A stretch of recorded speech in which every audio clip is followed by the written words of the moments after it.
Jangan terkejut. Destinasi TV dah ada host wanita. Siapa? Saya lah. Siapa kata wanita tak banyak review makanan, tahu tak? Assalamualaikum, saya Hanna Ismail dan anda sedang menyaksikan Trek Artisan di mana kita akan melihat pembuatan unik dan juga seni di sebalik pembuatan makanan oleh rakyat Malaysia. Okey, untuk episod pertama kali ini, Hanna berada di Beard Brothers Bbq yang terletak di Tropicana Avenue dan kita akan melihat pembuatan barbecue ala-ala Texas, bukan ala-ala Malaysia, bukan ala-ala Korea, bukan ala-ala British. Okey. Dan episod kali ini dibawakan khas oleh aplikasi Dago, aplikasi mudah alih pertama taksi dan penghantaran motosikal. So, nak tengok apa yang menarik dalam restoran ni? Let's go and check this out.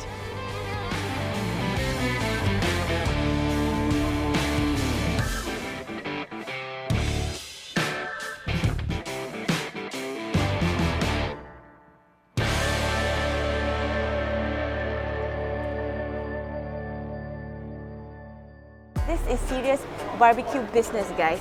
Nampak kita ada the block of woods kat sini. Kita ada smoker yang besar, Masya Allah. Looks so intimidating. Dan bersama dengan Hanna untuk menceritakan tentang seni di sebalik pembuatan barbecue ala Texas ini, tak lain tak bukan the ownernya, Chef Nazri. Assalamualaikum, Chef. Assalamualaikum warahmatullahi wabarakatuh. You look great. Thank you. And smell smoky as well. baru berasap juga.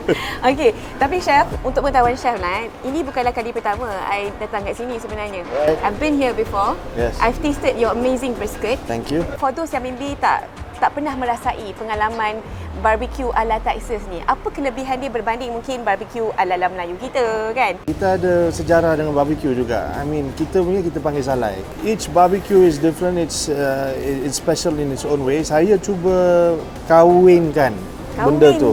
Yeah. Okay. So antara kita punya rasa-rasa, cita rasa kita dekat sini and also with the technique yang orang Texas guna, jadilah barbecue dekat sini. Sebenarnya bila you cakap pasal teknik orang Texas guna tu kan, apa yang buatkan dia begitu popular? Slow cook lebih daripada 24 jam, betul ke? Teknik is satu benda, lepas tu dia punya cut of beef, dia punya part daging dia.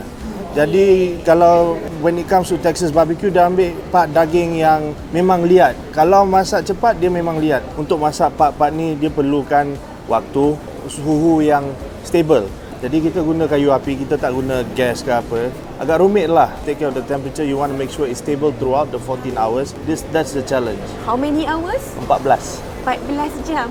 14. Okey, saya ingatkan kalau masak telur pindang dah cukup penat dah. Atau masak rendang dah cukup penat dah. Apparently tidak ya. You buat barbecue lagi complicated, lagi panjang masanya. So bermula dekat belakang rumah aja business. Dia started belakang rumah aja. Delivery. And then slowly demand banyak. So you figured that you kena besarkan perniagaan ni.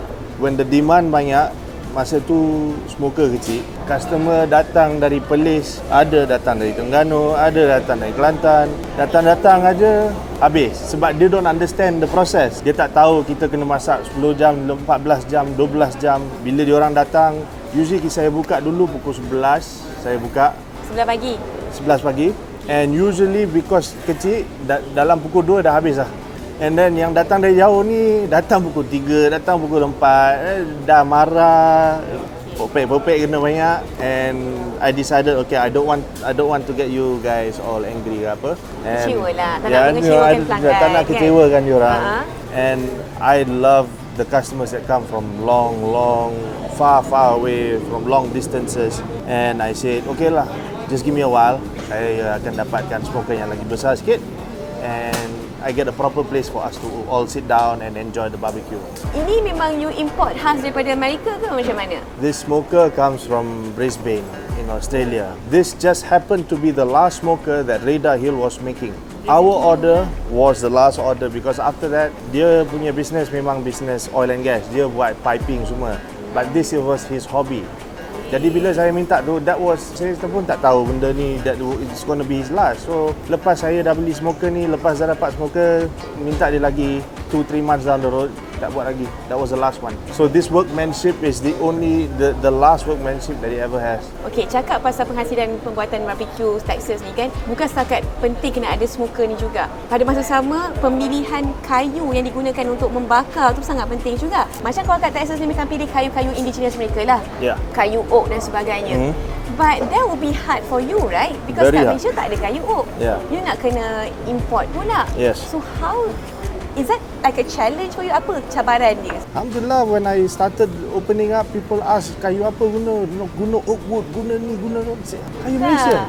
I wear kayu Malaysia. So after that, everybody, a lot of the barbecue guys right now semua guna kayu Malaysia. So Alhamdulillah, I started something off over there. So you adalah trendsetter lah. I wouldn't say trendsetter. I did something that was close to my heart. I feel we don't have to look outside so much. So for the main thing, macam kita berbarbecue, kita ambil dari orang luar, from the Texans. We take that. Tapi kita sendiri, we have our own flavors. We have our own resources yang Kenapa tak kita pakai kan? it's beautiful. This country over here is beautiful. Alright, fair. Okay, cakap pasal antara keistimewaan menu dekat sini adalah of course you punya brisket kan. Saya diberitahu Nazri juga ada buat satu menu yang baru which is prime rib. When you serve prime rib kan, pada anakan the best way to serve it is medium rare. Tapi orang akan cakap bila kita cut through the meat tu kan, nampak macam tak masak je, makan daging mentah ke kan. What do you have to say for those yang memang tak faham the technique, macam boleh makan ke daging nampak macam mentah ni?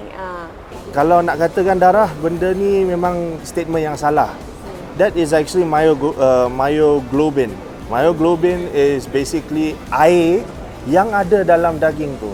We are all made out of water. 70% water. You, me, the guys behind the camera. Bila disembelih, and Alhamdulillah kita ambil, semua daging-daging kita ambil daripada sources yang halal. Bila disembelih, darah dah hilang. Tak ada darah lagi. That's it. No more. So, apa yang you nampak bila kita potong tu, itu bukan darah. That is just part, the air yang ada dalam jus tu. The juice of the cow. Cow juice or lembu juice. You can call it lembu juice if you want to. You want to retain juice dia dalam daging tu. And if you masak terlampau lama, all those juice akan diperah. When you masak, dia punya heat akan perah daging tu and semua juice tu akan keluar. That's why kalau you masak sampai well done, juice dah habis. Nak tanyalah kan, since prime rib dengan brisket ni lain-lain cara masak dia kan?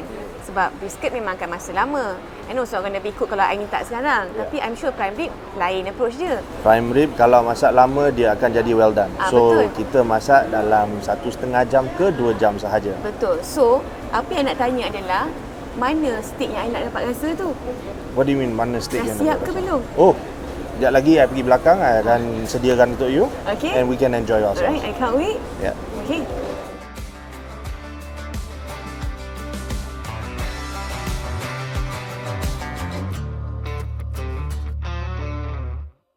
Masya Allah, here comes the star of the show. Hanna, This is prime the rib. prime rib. Masya Allah. Wah, is this a normal portion untuk steak yang biasa? Everything over here kita buat homemade dekat sini. Okay, so we have the mashed potato. Mashed potato dengan gravy salad. kita. Our salad with our special balsamic vinegar. Baik. Okay, best part is Hanna nampak, is that kosher salt? That's kosher salt dengan truffle dekat dalam. What? Get out of here. Truffle. Oh, Masya Allah. Okay, the best thing kalau kita serve something steak ni dengan kosher salt is, pada pendapat Hanna lah kan, it's not that masin. Dia tak terlalu masin. Itulah hebatnya kalau kita serve steak ni dengan kosher salt. Yep, dia And tak the best, tajam. dia tak terlalu tajam kan rasa dia. Okay, without further ado, jomlah kita cuba prime rib daripada Beard Brothers Bbq ni. Okay, tapi I rasa you need to teach me. Awak kena ajar saya the culture of eating steak. Okay, no worries. Lagilah dekat suasana yang macam ni, because I think I rasa I dapat seat yang paling best dekat sini. Yeah, you get the smoker dekat belakang. Belakang-belakangkan bloknya. Belakang-belakangkan the smoker. I think that's pretty cool seat. Exactly. Pretty cool table. Exactly. Okay. You have to teach me the right way to eat steak. No worries. Alright. Kalau saya ada choice, I'll just grab it in my hand and just bite it like that. Cara saya pegang ni pun dah salah tak? Patutnya this is correct. This is right. Yeah, this is left. right. Okay. So when you do this, kita sebagai orang Islam, we eat with our right hand. So after I cut, I usually just change my hands. Sebab itulah I tukar tadi. Yeah. I'm not used to cutting with my left hand. So kita buat this way over here. Okay. We're gonna get a corner here. First start dengan corner. We're gonna get a corner here first. Right. Because this corner is the most cooked area. Baik. So we're gonna try that out. You wanna taste the rub, the crust that we put. This is our Beard Brothers punya crust. Okay. All around over here, kita letak kita punya special rub over here. We're gonna cut a little corner there for ourselves. Nice Is this the big right way? piece. Cara I mungkin? Nice big piece.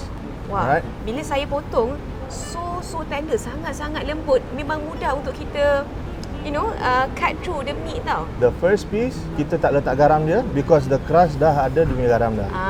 Only when we get to the middle, kita letak dia punya garam. I see. Ingatkan kita tak terus tuang garam kat atas dulu? Not yet.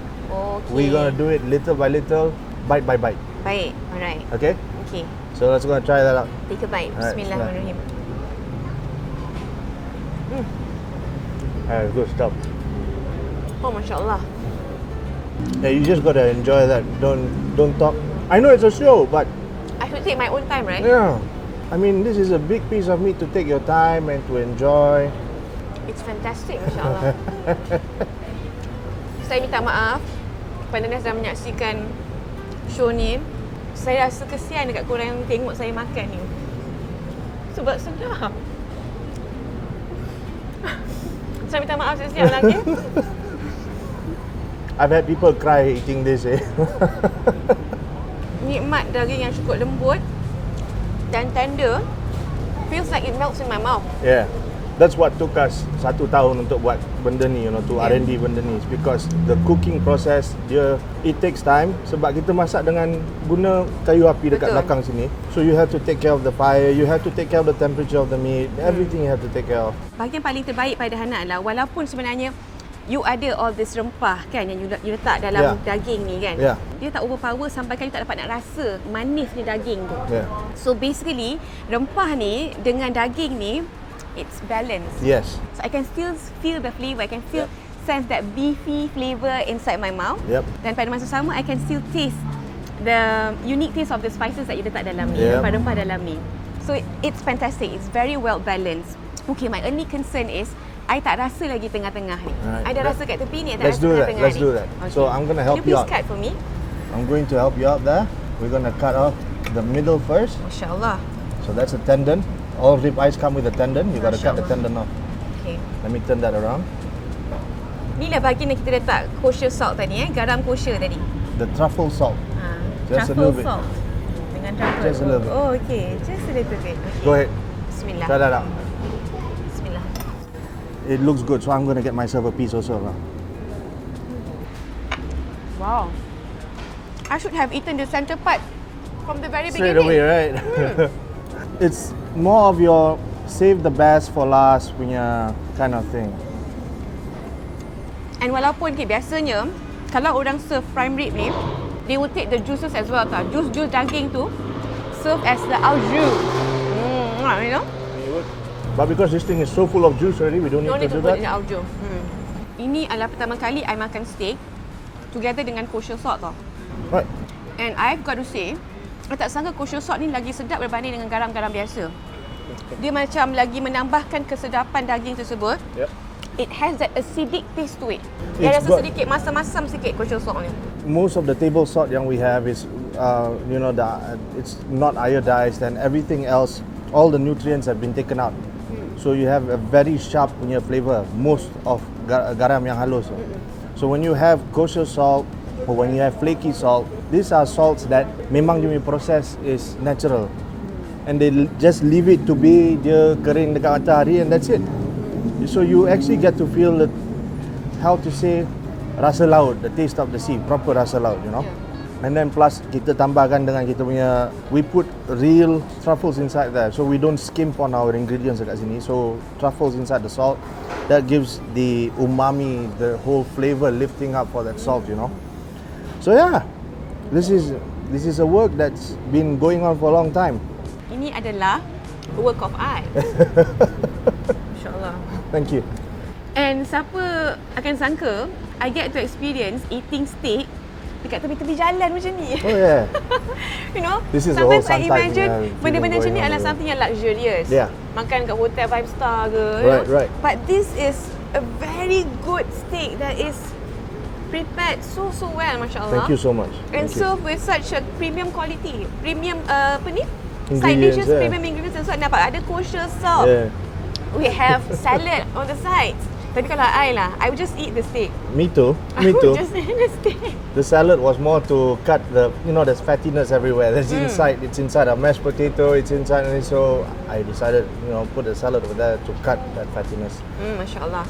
Okay, sebenarnya for someone like me lah kan, I jenis yang jarang makan daging sebenarnya. Okay. But because of the age factor. And this.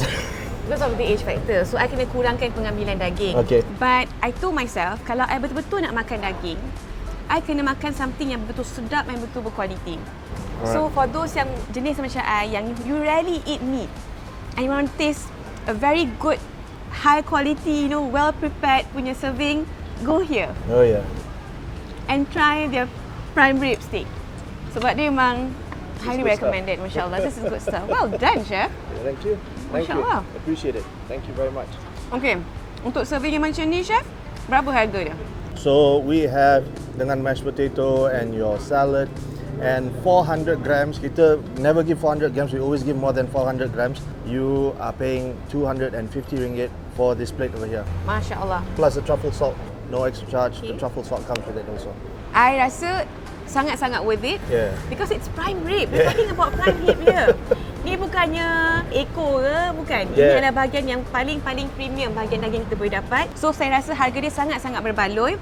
Plus you get the kosher salt sekali dengan truffle tu. Ni satu barang yang inilah I cakap ni adalah kira premium ingredient jugalah kan. So I rasa harga dia sangat-sangat berbaloi and the taste is worth it. Dan kalau anda jenis yang tak makan banyak, tak makan besar, portion ni pada I cukup untuk 2 orang punya serving. Exactly. Memang cukup untuk 2 orang punya serving. exactly. So thank you Chef kerana menghasilkan satu work of art yang sangat-sangat sedap, Masya Allah. I really appreciate it. Thank you. I appreciate it. Thank it. you. It's an honor to serve you. Thank you. Thank you.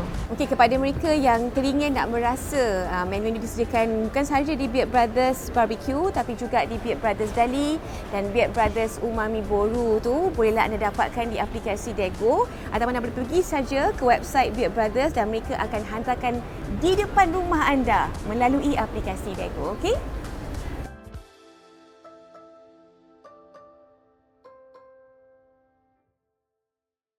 Okey, Alhamdulillah, pengalaman yang sangat memuaskan hati, tekak dan perut Hanna. Terima kasih kepada Beard Brothers. Thank you so much kepada Chef Nazri. Banyak Hanna belajar hari ini. Dan kepada anda semua, kalau anda berminat untuk merasai pengalaman makan prime rib yang tersedap, yang I boleh recommend, this is the place guys. Korang boleh splurge dah. Nak rasa daging yang premium, datanglah ke Beard Brothers. Okey, kalau anda juga berdekatan dengan area ni, anda tak nak datang sini, boleh gunakan aplikasi Dago untuk anda buat pemesanan. Dan kalau anda berada 2 km radius daripada kawasan ini, penghantaran secara percuma dan 20% off kepada setiap pembelian anda melalui aplikasi Dago. Thank you so much guys kerana tuning in. Kepada anda, kalau ada sebarang cadangan ke kritikan membina, please write it down. Hanna nak dengar segala-galanya apa what you think about this episode. InsyaAllah kita akan berjumpa dengan episod akan datang. Banana signing off. Assalamualaikum. Bye.